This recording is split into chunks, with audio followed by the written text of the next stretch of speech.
February 2026. Cockburn Sound, Western Australia.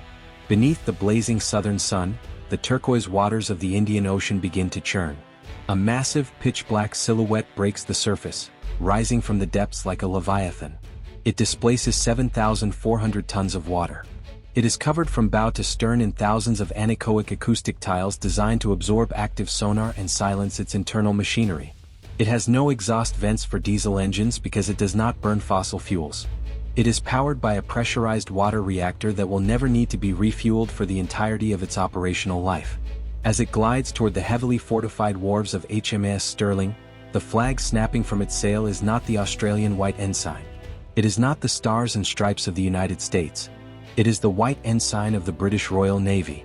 This is the HMS Anson. It is an Astute-class nuclear-powered fleet attack submarine.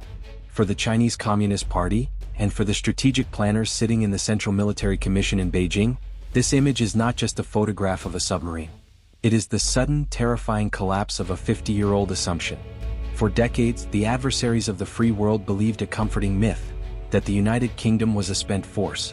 They believed that Europe was decaying, that Britain had permanently retreated from the Pacific, and that if a war ever broke out over Taiwan or the South China Sea, the United States Navy would be forced to fight alone in the vast expanse of the Indo-Pacific.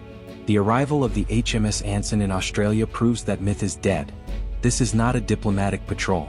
This is not a friendly exercise. This is the vanguard of a unified trilateral war machine. The historic retreat is over. The Anglosphere is locking down the ocean, and the apex predator has arrived. Welcome to Doctrine of War.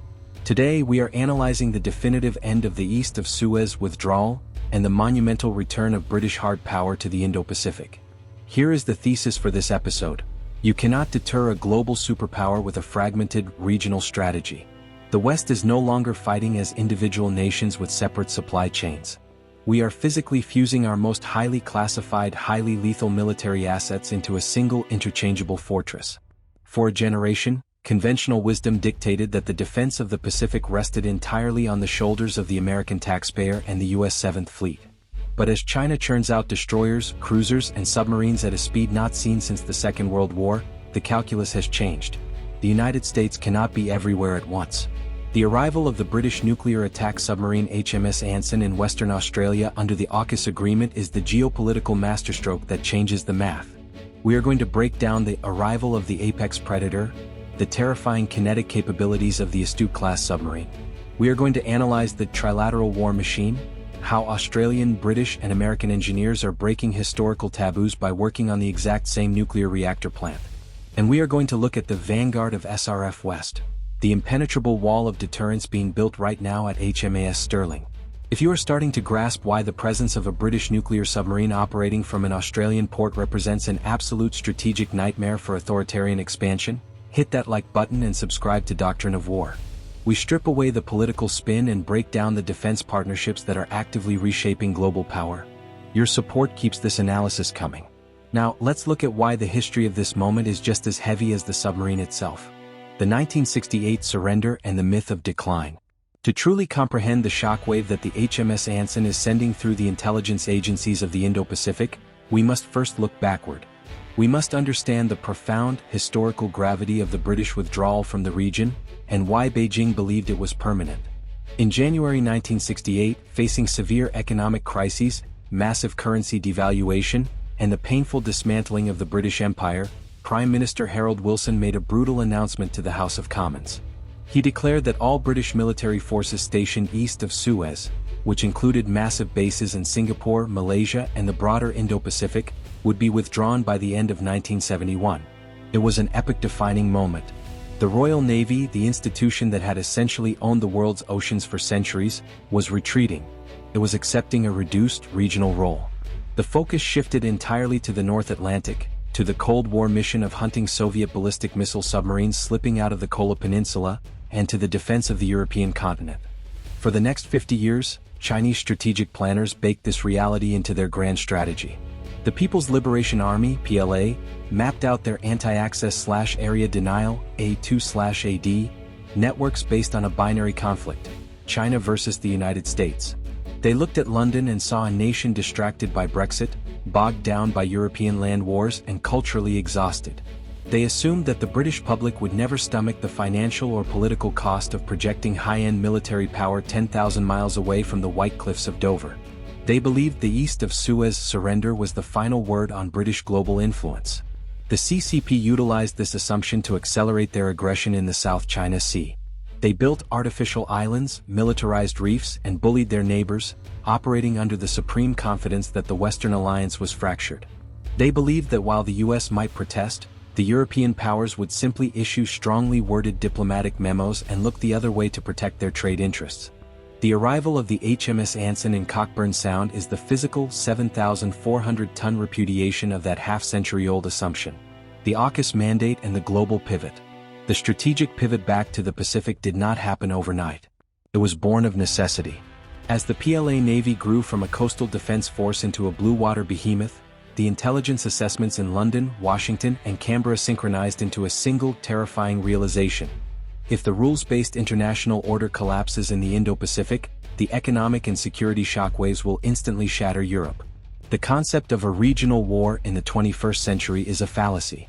The microchips that run British hospitals, the trade that sustains the Australian economy, and the shipping lanes that feed the world all run through the choke points of the Asian littoral. This realization birthed the AUKUS agreement in 2021.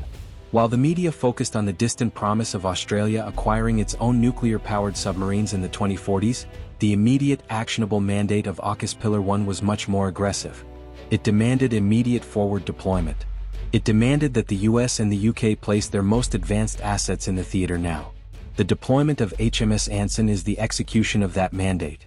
When the British government published its Integrated Review Refresh, they recognized that the Euro-Atlantic and Indo-Pacific theaters are inextricably linked. By deploying an Astute-class submarine to Australia, Britain is stating unequivocally that they are a global heavyweight with global responsibilities. They are forcing Beijing to rewrite their war plans. The PLA can no longer plan for a two-way fight. They must now account for a trilateral alliance where a British submarine can cut their vital supply lines in the Indian Ocean, while an American carrier strike group operates in the Philippine Sea, and Australian stealth fighters launch from the Northern Territory. The East of Suez retreat is officially over. The Royal Navy has returned to the Indo-Pacific, and they have brought the ultimate weapon with them. The anatomy of the HMS Anson. Let us dissect the hardware.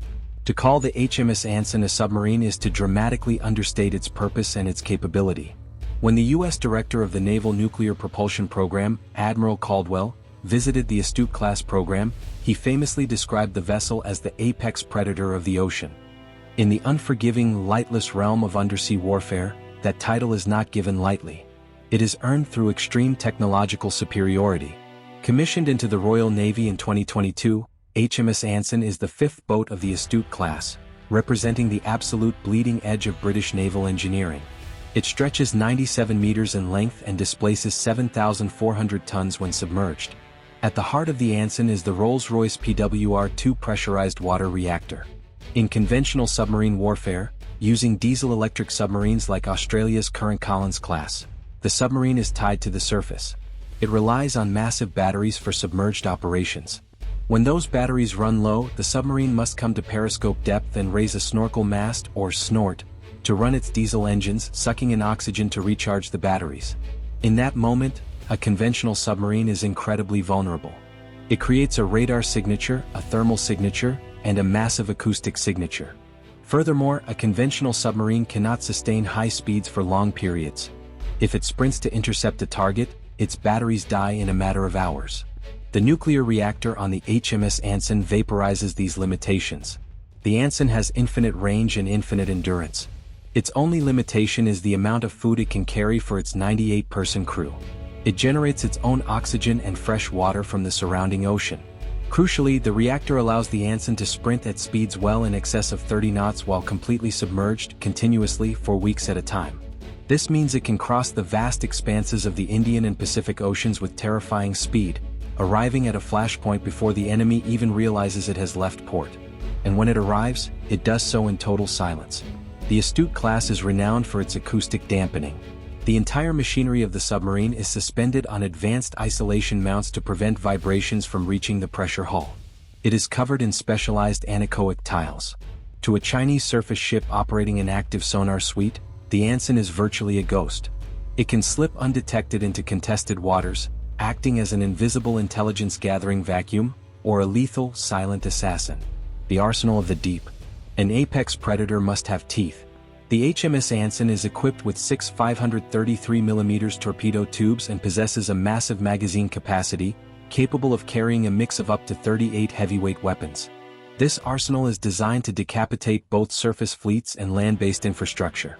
For anti-submarine and anti-surface warfare, the Anson deploys the BAE Systems Spearfish heavyweight torpedo.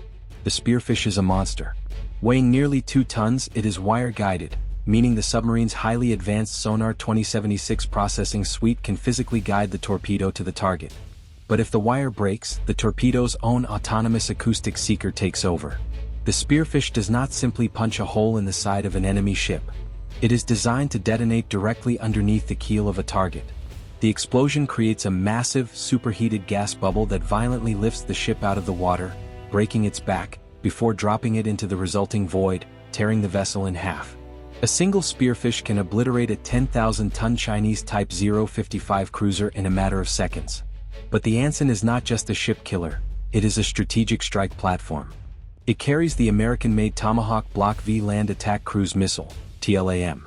The integration of this weapon fundamentally alters the strategic geometry of the region. A Tomahawk missile can be launched from the submerged torpedo tubes of the Anson, break the surface, deploy its wings and fly at low altitudes for over 1,000 miles to strike targets with pinpoint accuracy. This means the HMS Anson can sit deep in the dark waters of the Timor Sea, completely invisible to Chinese radar and satellites, and launch a devastating volley of cruise missiles to destroy Chinese command and control bunkers, air defense radars, or port facilities deep inside hostile territory. When Beijing calculates the risk of invading Taiwan or blockading the Philippines, they must now factor in the reality that an unseen British submarine, operating from an Australian base, can vaporize their high-value strategic targets from 1,000 miles away. That is the definition of hard deterrence. Breaking the sovereign taboo. The arrival of the HMS Anson in February 2026 is historic for reasons that go far beyond the hardware itself. The true geopolitical earthquake is happening on the concrete wharves of HMAS Stirling, hidden from the public eye. When a nuclear submarine pulls into port, it requires highly specialized, incredibly sensitive maintenance. For the entire history of the nuclear age, this maintenance has been a strictly sovereign affair. The United States only worked on United States reactors. The United Kingdom only worked on United Kingdom reactors. The secrets of nuclear propulsion, radiological controls, and acoustic stealth are the most closely guarded national security treasures on Earth. In February 2026, that taboo was shattered permanently. The deployment of the Anson to Australia marks the very first time in history that a UK nuclear-powered submarine has undergone a designated maintenance period on Australian soil. But who is turning the wrenches? That is where the AUKUS agreement transcends a simple alliance and becomes a unified war machine. The maintenance activity at HMAS Stirling is being conducted by a deeply integrated trilateral workforce. Royal Australian Navy personnel, alongside civilian engineers from the Australian sovereign shipbuilder ASC, are working directly inside and alongside the HMS Anson. They are not just watching. They are executing complex maintenance procedures under the direct supervision and alongside specialists from the UK Royal Navy, BAE Systems, Babcock, and highly experienced nuclear shipyard workers from the United States Navy. This is an unprecedented transfer of institutional knowledge. The UK and the US are literally pulling back the curtain on the holy grail of naval warfare and inviting Australian engineers into the sanctum. To achieve this, the logistical and regulatory hurdles that had to be cleared are staggering. Legal frameworks regarding nuclear liability, intense security clearances, and standardizing industrial procedures across 3 different sovereign nations had to be flawlessly executed. By having Australians physically maintain a British nuclear submarine under American observation, the 3 nations are forging a shared muscle memory. They are proving that AUKUS is not just a procurement program for the 2040s, it is an active, operational reality today. Interchangeable lethality. We must view this through the lens of strategic realism. Why does this trilateral maintenance activity terrify Beijing more than the submarine itself? Because it signals the creation of a unified industrial base. Authoritarian regimes like China rely on mass. They rely on their massive domestic shipyards to outproduce their rivals. They assume that Western democracies, burdened by separate budgets, competing defense industries and bureaucratic friction, can never match their efficiency. By physically fusing their engineering workforces, the US, the UK, and Australia are breaking the Chinese strategy of divide and conquer. They are creating interchangeable lethality. If a war erupts in the Pacific, the survival of a submarine fleet depends entirely on its logistical tail. A submarine that cannot be repaired, resupplied, or rearmed is just a very expensive steel tube. In the past, if a British Astute-class submarine operating in the South China Sea suffered a mechanical failure or needed vital maintenance, it would face a perilous, weeks-long journey back to its home port of Foslane in Scotland, or rely on overstretched US Navy submarine tenders. Now, because of the workforce integration happening right now on the HMS Anson, that British submarine can pull directly into HMAS Stirling in Western Australia. The Australian ASC workers, having already been trained and certified on British systems, can immediately commence repairs. They have the tooling, they have the security clearances, and they have the shared blueprints. The submarine can be fixed, rearmed with Australian stockpiled weapons, and sent back into the fight in a matter of days. This transforms multiple Allied navies into a single, borderless, highly resilient fleet. It multiplies the combat availability of every single American and British submarine in the Indo-Pacific. If China wants to degrade the Western submarine threat, they can no longer just target the primary shipyards in the Northern Hemisphere. They have to deal with a fully capable, highly defended nuclear maintenance hub operating in the Southern Hemisphere. The Anglosphere is no longer just allied on paper. They are physically welding their survival together. The 2027 trap. The arrival and maintenance of the HMS Anson in 2026 is not a standalone event. It is a dress rehearsal. It is the live-fire stress test for the most aggressive strategic deployment the Indo-Pacific will see this decade. It is the preparation for Submarine Rotational Force West, SRF West. Scheduled to officially begin as early as 2027, SRF West is the mechanism by which the AUKUS nations will lock down the Indian Ocean and the southern approaches to Asia. The UK Minister for the Armed Forces recently stated in Parliament that assigning an Astute-class submarine to SRF West is a core planning assumption for the Royal Navy under AUKUS. Let us break down the mechanics of the trap being set for 2027. Under SRF West, HMAS Stirling will host a continuous, rotational presence of up to 4 United States Navy Virginia-class nuclear attack submarines and 1 United Kingdom Royal Navy Astute-class submarine. This is a profound concentration of extreme lethality. At any given moment, 5 of the most advanced, heavily armed hunter-killer submarines on Earth will be operating out of Western Australia. The rotation is continuous. As one submarine heads out on patrol into the deep trenches of the South China Sea or the Philippine Sea, another rotates back to Stirling for maintenance, crew rest, and resupply. This creates a persistent, unblinking presence. The Chinese Navy will never know exactly how many Allied nuclear submarines are in the water, or where they are hiding. The psychological pressure placed on Chinese fleet commanders will be immense. Every time a Chinese destroyer group attempts to break out of the first island chain, they will have to assume they are being tracked through the periscope of a British or American submarine operating from the SRF West rotational force. The HMS Anson's deployment in 2026 is proving that the infrastructure, the regulatory frameworks, and the Australian workforce are ready to handle this massive influx of nuclear power. They are ensuring that when the floodgates open in 2027, the system works flawlessly. Fortress Stirling and strategic depth. Finally, we must analyze the geography. Why is SRF West located at HMAS Stirling in Western Australia, rather than closer to the flashpoints in the north, like Darwin or Guam? The answer is strategic depth. In the era of hypersonic missiles and long-range precision strikes, distance is the ultimate armor. If you base your most critical, expensive, and sensitive naval assets in Guam or Okinawa, they are sitting inside the threat ring of thousands of Chinese intermediate-range ballistic missiles, IRBMs, like the DF-26 Guam Killer. In the opening hours of a conflict, those forward bases would be subjected to a devastating saturation bombardment. HMAS Stirling, located on Garden Island near Perth, is radically different. Look at a map. Perth is isolated. It is thousands of kilometers away from the Chinese mainland. It is currently beyond the effective range of the vast majority of China's conventional land-based ballistic missile arsenal. For the PLA to strike HMAS Stirling, they would have to rely on a complex, highly vulnerable chain of long-range bomber flights or scarce submarine-launched cruise missiles, all of which would have to penetrate deeply layered Australian and Allied air defense networks. By placing the core of the AUKUS submarine force in Western Australia, the alliance creates an untouchable stronghold. But this distance does not hinder the submarines.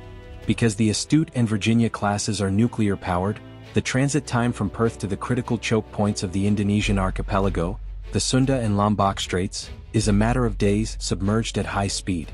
They can launch from a secure, out-of-range sanctuary, sprint silently into the combat zone, execute a lethal strike or establish a blockade, and then sprint back to the safety of Fortress Stirling to rearm.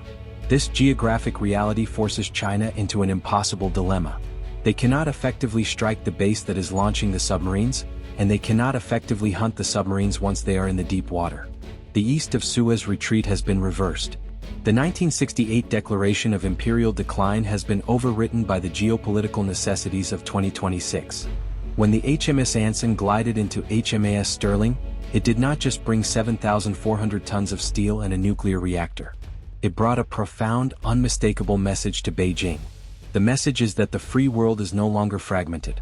The United Kingdom is not a decaying European relic. It is a global maritime heavyweight, willing and able to project its most classified, lethal assets halfway across the globe to defend the rules-based order. By physically fusing the Australian workforce with British and American nuclear technology, the Anglosphere is building a war machine that is interchangeable, highly resilient, and mathematically terrifying to any adversary. As the vanguard for SRF West, the HMS Anson is laying the groundwork for a continuous, unbroken wall of undersea deterrence. Hope is not a strategy. The West hoped that China would peacefully integrate into the global system. That hope failed. Now the strategy is hard power.